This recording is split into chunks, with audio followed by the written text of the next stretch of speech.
The Zorth Collective had ruled the Andromeda sector for 12,000 years. Their fortress world of Keth Prime stood as a monument to their absolute dominance. 7 defensive layers surrounded the planet. Each layer had been designed by the greatest military minds of 17 different conquered species.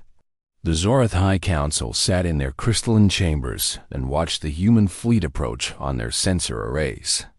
They did not feel fear. They had never known fear. No species had ever breached even the first layer. Admiral Helena Cross stood on the bridge of the ISS Defiant. Her gray eyes studied the holographic display floating before her. The Zorth defenses glowed red in the projection. 7 rings of death surrounded the enemy homeworld. Her tactical officer had marked each layer with estimated casualty projections. The numbers were not kind. Admiral, Commander Wei spoke from his station. The Zorth are broadcasting on all frequencies. They want us to hear something? Helena nodded. Put it through. The alien voice filled the bridge. It spoke in perfect English. The Zorth had learned human languages during the First Contact War. They had learned them to deliver surrender demands more efficiently. Human fleet, you approach the unconquerable. Our first barrier is the void screen. It has absorbed the firepower of 300 invasion fleets. Your weapons will pass through it and vanish into dimensional pockets. Your missiles will never reach us. Turn back now. This is not a threat. This is mathematics. You cannot win. Helena muted the transmission. She looked at her crew. 57 humans operated the bridge of the Defiant. Each one had lost someone in the Zorth attacks on Earth's colonies. Each one had volunteered for this mission, knowing they might not return. Lieutenant Park, Helena said calmly, what did our scientists say about dimensional pocket technology? The young officer pulled up her data. The void screen requires massive energy to maintain, Admiral. It creates stable portals that redirect incoming matter and energy. But our research teams discovered something interesting. The portals have a frequency resonance. If we match that frequency with our own dimensional shunt drives, we can force the portals to collapse inward. Helena allowed herself a small smile. Then, let us introduce the Zorth to human innovation. All ships, activate shunt harmonics. We punched through together. The Imperial fleet numbered 400 vessels. They moved as one unit toward the shimmering barrier of the void screen. The Zorth commanders watched with amusement. They had seen this confidence before. It always ended the same way.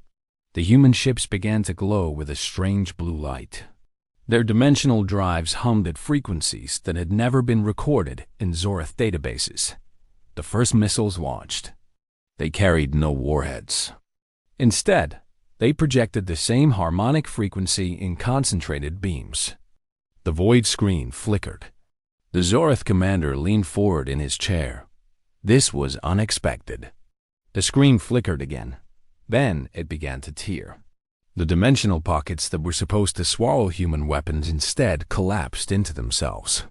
A cascade failure rippled across the entire barrier. The first defense of Keth Prime fell in 17 minutes. The Zorth High Council received the news in silence. Then the eldest among them spoke. The void screen was merely the outermost layer. Activate the gravity web. Let the humans feel the weight of their foolishness. The second barrier was invisible to normal sensors. It was a network of artificial gravity generators that could crush any ship to the size of a marble. The fields overlapped in complex patterns. Navigation through them was considered impossible by every known species. Admiral Cross received the updated sensor data.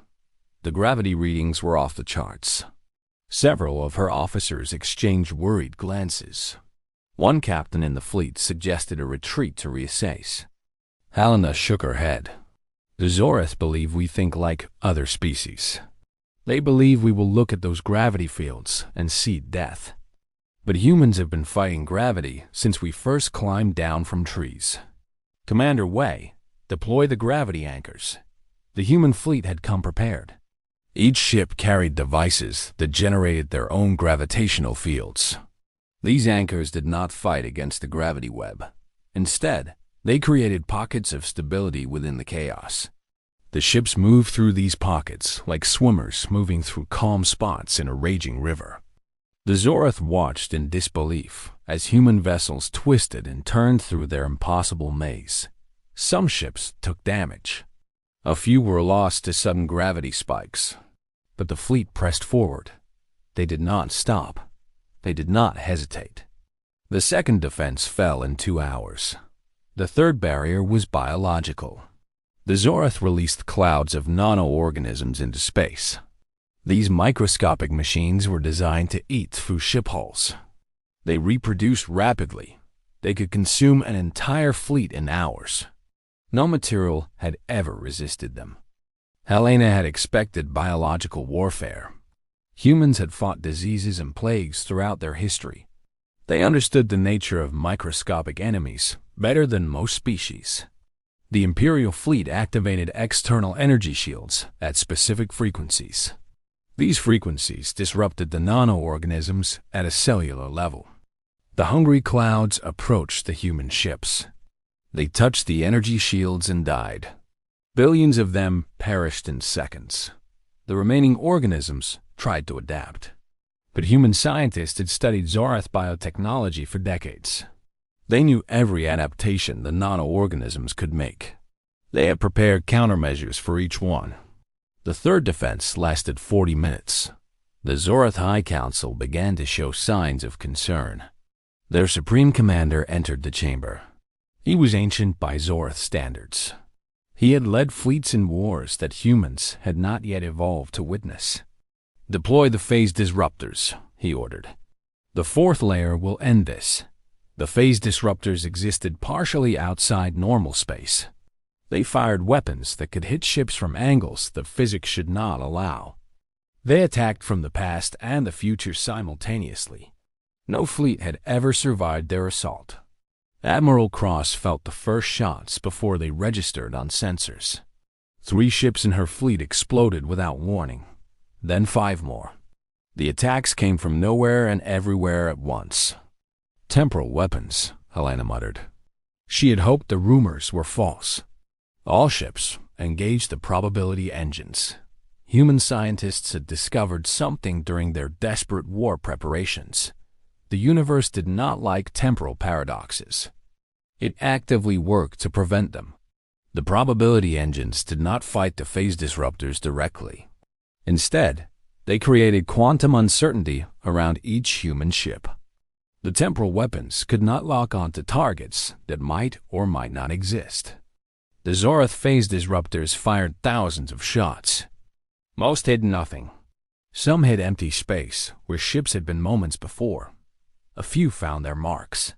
But the human fleet adapted and learned. They moved in patterns that maximized uncertainty. They became ghosts that refused to be pinned down by time itself. The fourth defense crumbled after 3 hours of bitter fighting. The fifth barrier was psychological. The Zorath broadcast directly into human minds. They projected visions of failure and death. They showed each human their worst fears made real. They had broken the will of entire civilizations with this weapon. Helena felt the assault on her mind. She saw Earth burning. She saw her family dying. She saw herself floating alone in the void forever. The visions were vivid and terrible. But Helena Cross had grown up on a colony world where survival was a daily struggle. She had lost her parents to a Zorath raid when she was 12. She had watched friends die in battles across the galaxy. Fear was not her enemy. Fear was her oldest companion. "All hands," she broadcast to the fleet. "They want to show us our nightmares, but we have lived our nightmares. We have buried our dead and kept fighting. We have faced extinction and refused to accept it. Show them what human resolve looks like." The psychological attack faltered. Human minds were strange things. They could hold fear and courage at the same time. They could acknowledge horror and still move forward. The Zorath had never encountered a species that could feel terror and fight through it simultaneously. The fifth defense faded as human determination burned brighter than alien projections. The sixth barrier was physical. Massive automated weapons platforms filled space around Keth Prime. Millions of guns pointed outward. Each platform was heavily armored and independently powered. They could maintain fire for centuries without resupply.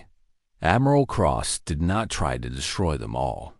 Instead, she divided her fleet into small attack groups.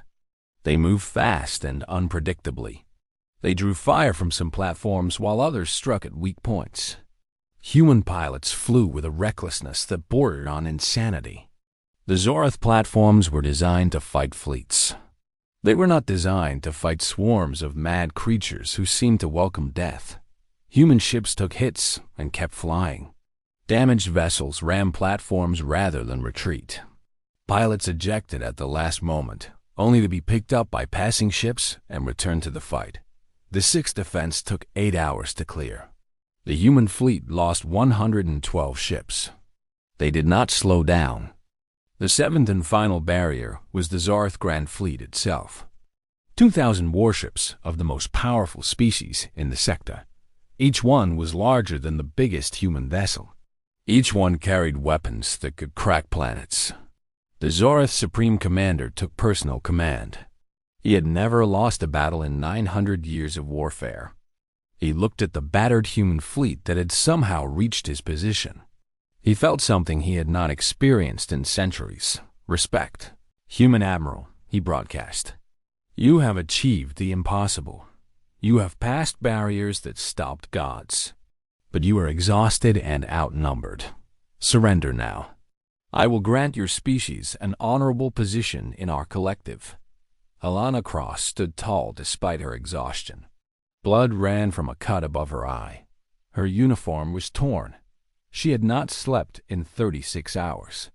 "We did not come here to join your collective," she replied. "We came here to end it." The final battle lasted 4 hours. Human ships fought with everything they had left. They used tactics that no Zorath commander could predict because no rational species would attempt them.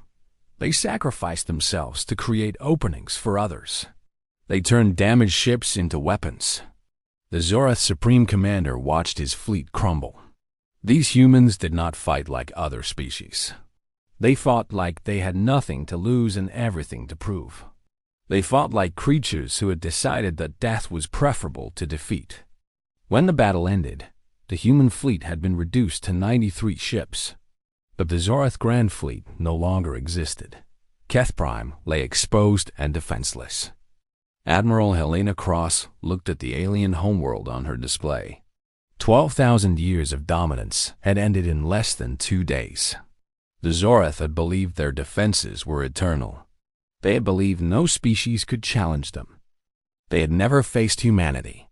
The message went out across the galaxy that day. It was simple and direct. The species that had terrorized countless worlds had been broken by a young race from a small blue planet. Their unbreakable defenses had shattered like glass. Alana Cross did not celebrate. She thought of the ships and crews she had lost. She thought of the colonies that would never be raided again. She thought of children who would grow up without fear of Zorath attacks. It had been worth the cost. The stars belonged to everyone now.